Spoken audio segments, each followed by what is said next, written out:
Hello friends, आज की इस वीडियो में हम देखेंगे क्लास 11th की केमिस्ट्री का चैप्टर फर्स्ट। इससे प्रीवियस वीडियो में मैंने आपको पढ़ा दिया था डाल्टन का परमाणु सिद्धांत। तो आज हम देखते हैं परमाणु द्रव्यमान और परमाणु भार क्या होता है। देखिए, कोई भी तत्व है, किसी भी तत्व के एक परमाणु के भार को हम क्या कहते हैं? परमाणु भार। ठीक है, तो परमाणु भार की शुरुआत हुई कहाँ से? देखिए, परमाणु बहुत छोटा होता है। ठीक है, तो उसका वेट हम तोल कर नहीं कर सकते। ठीक है, उसका अगर हमें परमाणु का वेट करना है तो हम तोल कर नहीं निकाल सकते, क्योंकि परमाणु बहुत छोटा होता है। तो जो वैज्ञानिक थे उन्होंने सोचा कि क्यों ना परमाणु को किसी दूसरे मानक परमाणु के साथ तुलना करके, ठीक है, कंपेयर करके उसका हम भार निकाल लें।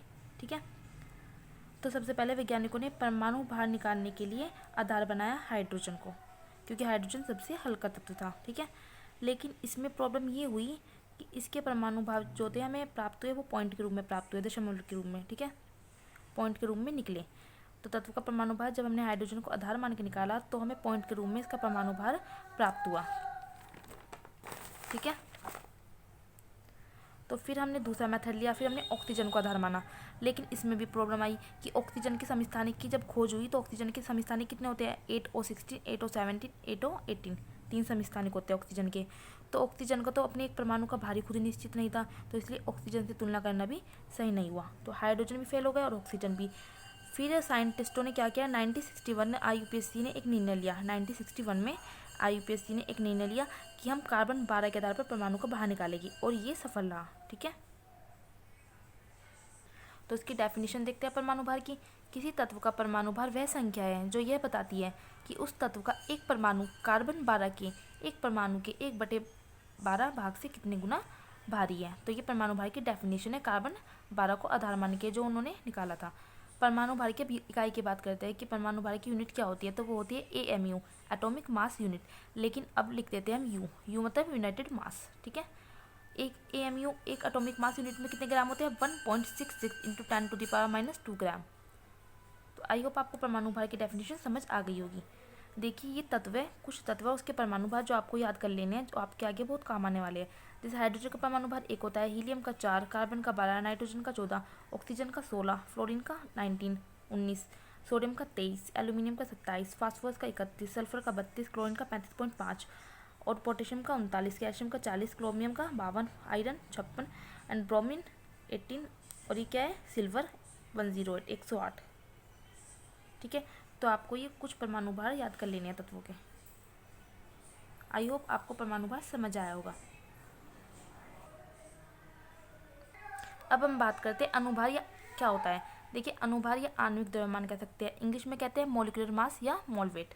अणुभार क्या होता है कि किसी पदार्थ का अणुभार वह संख्या है जो यह बताती है कि उसके एक अणु का भार कार्बन 12 के एक परमाणु के भार के 1/12 विभाग से कितने गुना भारी है। ठीक है, तो अणुभार में हम क्या करते हैं, जैसे एग्जाम्पल से समझिए, जैसे हमें HCl का अणुभार निकालना है। ठीक है, तो हाइड्रोजन से पहले हम क्या करेंगे? इनके परमाणु भार को प्लस कर देंगे। जैसे हाइड्रोजन का परमाणु भार क्या होता है? 1, मैंने आपको बताया था, और क्लोरीन का कितना होता है? 35.5। तो जब हम इनको प्लस कर देंगे तो हमारा क्या निकल जाएगा? अणुभार।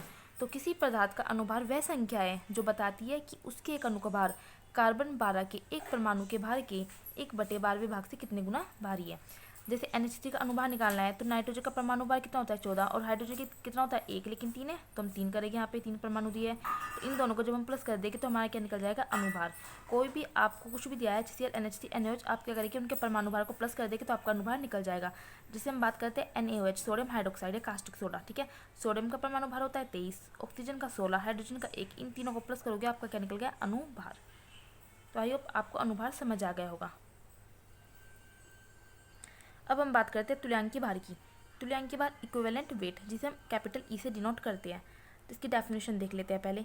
किसी तत्व का तुल्यांकी भार उसके द्रव्यमान भागों की वह संख्या है जो हाइड्रोजन के 1.008 द्रव्यमान भाग और ऑक्सीजन के 8 द्रव्यमान भाग और क्लोरीन के 35.5 द्रव्यमान भाग से संयुक्त होती है। ये डेफिनेशन आपने 9th या 10th में भी पढ़ी होगी। ठीक है, डेफिनेशन इतनी इंपॉर्टेंट नहीं है, बस तुल्यांकी भार निकालना आना चाहिए।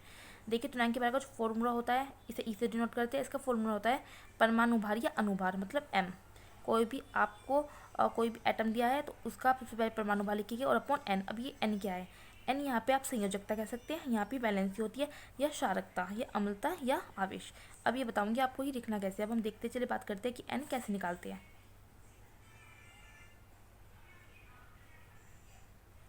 देखिए एक छोटी सी टेबल है, जैसे हमारे पास क्षार है, ठीक है, NaOH sodium hydroxide, calcium hydroxide, aluminium hydroxide. तो क्षार की हमेशा क्या होती है, अम्लता होती है, एसिडिटी होती है उसकी, ठीक है। और एसिडिटी की क्या होती है, हमेशा बेसिडिटी होती है। एसिड की क्या होती है, बेसिडिटी, और बेस की एसिडिटी होती है। जैसे अब देखिए, अगर हमें किसी क्षार की अम्लता निकालनी हो तो हम देखते हैं उसमें हाइड्रोक्साइड आयन कितने हैं। देखिए इसमें हाइड्रोक्साइड आयन कितने हैं, 1, तो हमने 1 लिख दिया। इसमें कितने हैं, 2, 2 और 3, तो ये क्या है, एसिडिटी। अगर मैं इसमें कहती AlOH का होल 4 है तो हम कहते हैं इसकी एसिडिटी कितनी है, 4, ठीक है। ऐसी अम्ल की बात करते हैं, HCl क्या है, एक एसिड है, H2SO4 H3PO4।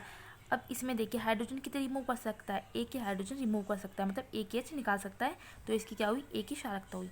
अब यहाँ पे ये हाइड्रोजन कितने रिमूव कर सकता है, 2, तो यहाँ पे इसकी बेसिडिटी कितनी, 2। H3 की बात करूँ तो इसमें बेसिडिटी 3 है। कभी कभी ये 1 या 2 भी कर सकता है रिमूव, सिर्फ 1 या 2, लेकिन अगर मैंने यहाँ मैक्सिमम की बात की है, ठीक है, तो ये 3 ही रिमूव करेगा मैक्सिमम, तो इसकी बेसिडिटी कितनी हुई, 3। अब देखिए अगर आपको कोई परमाणु दे रखा है और इसमें आपको तुल्यांकी भार पूछ रहा है तो आप संयोजकता देखिए। संयोजकता कैसे निकलती है, जैसे सोडियम का परमाणु क्रमांक क्या होता है, 11। इसके आउटर मोस्ट शेल में कितने इलेक्ट्रॉन होते हैं, अब 11 का इलेक्ट्रॉनिक विन्यास बनाए, क्या बनेगा, 2, 8, 1, तो इसकी संयोजकता कितनी हुई, 1। कैल्शियम की 2, एल्यूमिनियम की 3, क्लोरीन की 1, ऑक्सीजन की 2 और नाइट्रोजन की 3। ये क्या है, संयोजकता है इसकी, ठीक है। अब देखते हैं चार्ज, जैसे NaCl है, Na पॉजिटिव, Cl नेगेटिव होता है, ठीक है। इस पर कितना चार्ज आया, दोनों पे सिर्फ एक आ रहा है।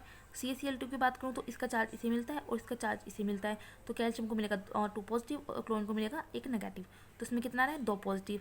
एल्यूमिनियम की बात करूँ तो इसका चार्ज एल्यूमिनियम को मिल जाएगा क्लोरीन का, तो Al 3 पॉजिटिव और Al का इसको Cl नेगेटिव, तो इसमें कितना आ गया, 3, ठीक है। तो इसके बेस पे हम N देख लेते हैं। चलिए एग्जाम्पल से समझते हैं। देखिए फर्स्ट एग्जाम्पल पूछा है कि NaCl का तुल्यांकी भार निकालो। अब हमारे पास तुल्यांकी भार का फॉर्मूला क्या है, M/N।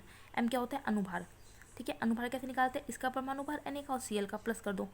Na का परमाणु भार कितना होता है, 23 और Cl का 35.5, तो हमारा M तो हो गया। अब हमें निकालना है N।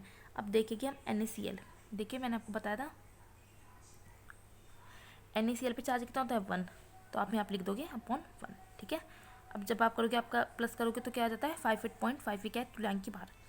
अगर मैं बात करूँ कैल्शियम का तुल्यांकी भार क्या होगा, देखिए M, इसका परमाणु भार कितना होता है, 40 और N कितना है कैल्शियम का, आप इसकी संयोजकता देख लोगे निकाल के, कैल्शियम की कितनी आती है, 2, तो इसका तुल्यांकी भार कितना होगा जब आप डिवाइड करोगे, 20।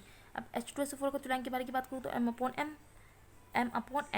M क्या होता है, परमाणु भार, तो अब इन सब की परमाणु भार को प्लस कर लोगे। हाइड्रोजन 2 दे रखे हैं परमाणु, तो 2। सल्फर का कितना होता है, 32 होता है परमाणु भार। ऑक्सीजन का कितना होता है, 16, 16 × 4 64 आ गया, अपॉन 2 कैसे आया, देखिए H2SO4 है।